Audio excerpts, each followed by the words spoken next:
کہ یہ ان قبائل کا جو رائٹ ہے، رائٹ آف ایزمنٹ ہے، دونوں طرف قبائل آباد ہے، ادھر بھی ادھر بھی، ان کو کی وائلیشن بھی ہو رہی ہے. یہ فینسنگ بنیادی طور پہ اس وقت تھی جس وقت ادھر امریکہ تھا، وہ ہمیں الزام دیتے تھے کہ جی ادھر سے ٹیررسٹ ادھر جا رہے ہیں تو اٹیک کر رہے ہیں، تو ہم نے کہا جی فینس کر دیتے ہیں. اب فینس کی تو ضرورت نہیں باقی، میرا خیال ہے دونوں طرف جو ہے نا وہ قبائل تو آباد پھر ہیں، یہ رشتہ داریاں 26 ہیں. کلومیٹرز کا بارڈر یہ کیسے، یہ تو بڑا I think this is a very different opinion. اور عزیز صاحب آپ کا اس پہ کیا رائے ہے کہ افغانستان کا رقبہ آپ جانتے ہیں انپریڈکٹیبلی وہاں پہ سیکیورٹی کے ایشوز ہیں، آپ پریڈکٹ نہیں کر سکتے کہ کس وقت کیسے حالات ہو جائیں، اور پھر اگر پھر بارڈر ریلیٹڈ ایشوز بھی رہے ہیں، 26 کلومیٹرز کو کیسے ہینڈل کریں؟ یا تو بھائی چارہ مینٹین کر سکتے ہیں یا سیکیورٹی مینٹین کر سکتے ہیں، کیا آپشن ہے ان کے پاس؟ جی اور عزیز صاحب. جی آپ کی آواز مجھے جی ٹھیک نہیں آ رفعت رہی اللہ ہے، صاحب، میں میں آپ نہیں سے کہہ رہی سمجھا ہوں آپ کے کہ سوال. جیسے عبداللہ خان نے یہ پوائنٹ ریز کیا ہے کہ ان کے خیال میں کہ فینس ہونی نہیں چاہیے تاکہ لوگوں کا جو آپس میں رشتہ داری ہے، تعلقات ہیں، وہ کمفرٹیبلی موو کر سکیں. لیکن ہم ایسا کیسے کر سکتے ہیں جب وہ جگہ سیکیور ہی نہیں ہے، اور افغانستان کے ایسے انپریڈکٹیبل سیکیورٹی کے حالات کے ساتھ ہم یہ کیسے ہو سکتا ہے کہ آپ فینس کو ہٹا دیں، یا اسے ابھی تو خیر کافی ایریا باقی بھی ہے جہاں پہ فینس نہیں ہے، تو یہ 26 کلومیٹر بارڈر کے جو ایشوز ہیں ان کو کیسے سارٹ آؤٹ کر سکتے ہیں؟ ٹی ٹی پی کا تو وہ پناہ گاہ رہی ہے دہائیوں سے ابھی بھی. اصل میں افغانستان کے اندر بارڈر کے حوالے سے بڑی سینسیٹیوٹی ہے، اور یہ صرف ایک مطلب میں کسی ایک حکومت کی بات نہیں کروں گا. آپ اس کو جو ہے نا کرزئی اور پھر جو ہے نا اشرف غنی اور پھر طالبان، ان سب کے جو ہے نا بس ان کا ایک اس حوالے سے بڑی سینسیٹیوٹی ہے. لیکن اس میں جو ہے نا افغان طالبان پھر جو ہے نا ایک بہت بڑی غلطی کر رہے ہیں. یہ بارڈر جو ہے نا یہ فینسنگ اشرف غنی کے دور میں شروع ہوئی تھی، اور تقریباً 70% 80% اشرف غنی کے دور میں یہ فینس ہو گیا تھا، جو کہ پاکستان کا سب سے بڑا دشمن، یعنی جہاں یہاں کے جو پالیسی ساز ہے وہ بتاتے ہیں نا. تو اس کے دور میں جو ہے نا یہ حال تھا، اور افغان طالبان جو پاکستان کے سب سے بڑے قریبی دوست، بڑے ہمدرد، انہوں نے جو ہے نا اس جو 10% رہتا تھا اس کو انہوں نے بند کر دیا. حالانکہ اب یعنی امارت اسلامی کے پاس یہ ایک بہت بڑی دلیل تھی کہ وہ یہ کہتے ہیں اپنے لوگوں کو کہ یار یہ تو اشرف غنی کے دور میں ہوا تھا، اس میں ہمارا کیا مطلب کوئی قصور نہیں ہے، یعنی وہ اپنے آپ کو چھڑا سکتے تھے، لیکن انہوں نے نہیں کیا. تو یہ جو ہے نا مطلب یہاں پہ سارے ان کے جو ہے نا اندازے غلط ثابت ہوئے ہیں. بالکل جو ہے نا یہ ہمارے پالیسی ساز جو ہے نا وہ اس کو آج تک جو ہے نا میرے خیال میں اس کو سمجھ نہیں پائے ہیں کہ وہاں پہ گراؤنڈ پہ صورتحال کیا ہے.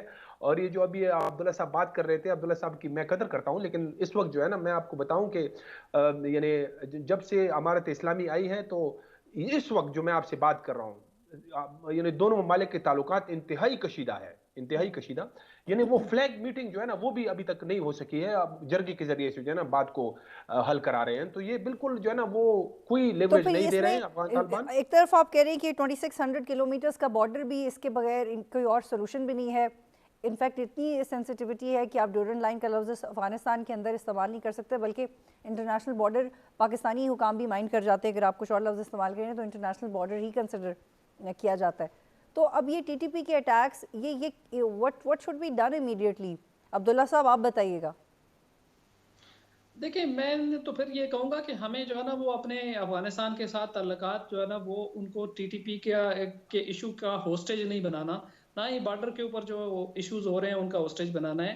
افغانستان میں ایک نئی حکومت آئی ہے اور وقت لگے گا ان کو بھی سیٹل ڈاؤن ہونے میں، اور ان کے پاس بھی کوئی چارہ کار نہیں ہے کہ وہ پاکستان کے علاوہ کسی اور طرف صحیح طرح سے دیکھ سکیں، کیونکہ پاکستان اور افغانستان کے جو معاملات ہیں وہ کسی دوسرے ملک کے ساتھ ہو ہی نہیں سکتے.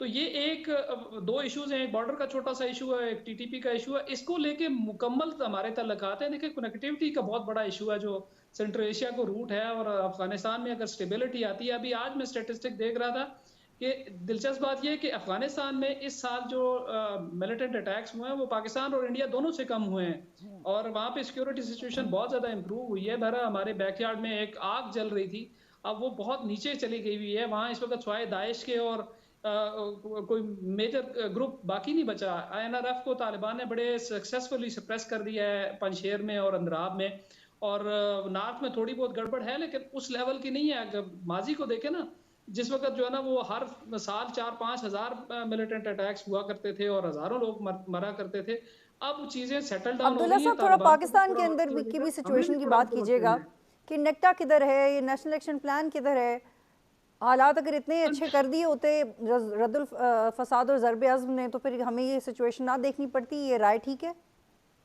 دیکھیے میں آپ کو بتا دوں یہ نیکٹا کے اور خاص طور پہ یہ جو نیشنل ایکشن پلان کے حوالے سے اس کے اوپر تو ایک لمبا پروگرام ہو سکتا ہے. میں ڈیبیٹ کرنے کے لیے تیار ہوں کہ یہ جو نیریٹو مارکیٹ میں پھیلا ہوا ہے کہ نیشنل ایکشن پلان پہ عمل نہیں ہوا, یہ بالکل غلط ہے.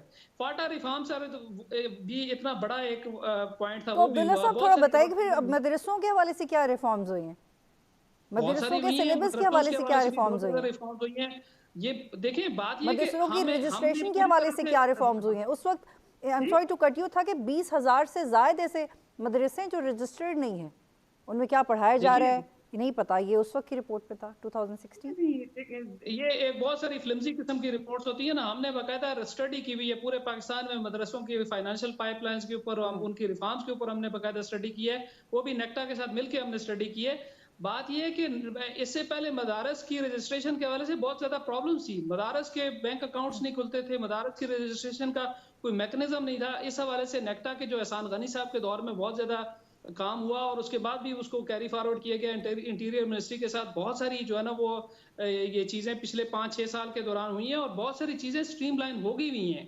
اور ابھی بھی گورنمنٹ کے ساتھ جو مدارس کی رجیم ہے, جو 5 بورڈ ہیں وہ گورنمنٹ کے ساتھ آن بورڈ ہیں. اور اس طرح کے جو مدارس جو ہے وہ جو یہ کہنا کہ وہ ان رجسٹرڈ مدارس ہیں, اب وہ نہ ہونے کے برابر رہ گئے ہوئے ہیں. صرف یہ ہے کہ ایک پرسپشن کریٹ کر دی جاتی ہے, اور پھر اس پرسپشن کے اوپر ہم جو ہے نا وہ اس کو لے کے بیٹھ جاتے ہیں. اس کے اوپر کوئی سائنٹیفک ایویڈنس لائے نا کہ مدارس کے اندر ریفارمز نہیں ہوئی ہیں, یا مدارس جو ہے نا وہ اب جو وہ اس طرح کی ایکٹیویٹیز میں ملوث ہیں جو کہ ویسٹ کہتا ہے. ویسے بھی یہ بہت کم ہے کہ یہ جو لوگ ٹیررسٹ ایکٹیویٹیز میں ملوث ہوتے ہیں ان میں سے بہت کم تعداد ہے جو مدارس کے ساتھ ریلیٹڈ ہوتی ہے. بہرحال یہ ایک لمبی ڈسکشن ہے, آپ کا موضوع چونکہ اس حوالے سے نہیں ہے. بالکل, لیکن اب ڈیفینیٹلی اس پہ پرٹیکولرلی پروگرام ضرور ہونا چاہیے. جی لیکن مجھے میں کہتا ہوں کہ نیشنل ایکشن پلان پہ بہت اچھے طریقے سے عمل ہوا ہے.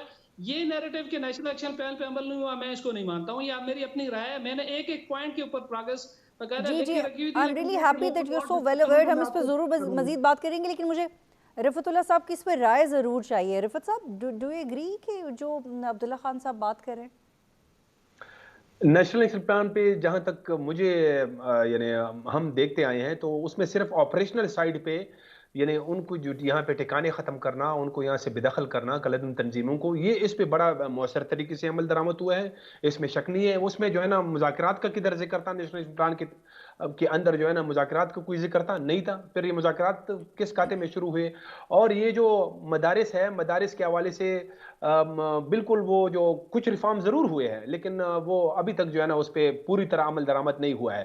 اور اس کے علاوہ جو انسداد دہشت گردی مراکز کا قائم ہونا تھا, وہ آپ دیکھیں کہ 2014 میں نیشنل پلان بنا تھا, اور اب جو ہے نا مطلب جا کے پشاور کے اندر پہلا ایک مرکز کھلا ہے, یعنی پورے پاکستان کے اندر جو یعنی یہ تقریباً 7-8 سالوں میں, تو اس میں بڑی دیر کر دی گئی ہے. اور یہ جو فاٹا ریفارمز ہے یہ ضرور ہو گئے ہیں, اس میں شک نہیں ہے, لیکن اس کو بالکل جو ہے نا جیسے کولڈ سٹوریج کے اندر آپ ایک کان تو کر دیتے ہیں, ایک نٹ جو ہے نا آپ فٹ کر دیتے ہیں, تو بس اس کو آگے اس کو صرف فٹ نہیں کرنا تھا, آگے بھی مطلب اس پروسیس کو جانا تھا.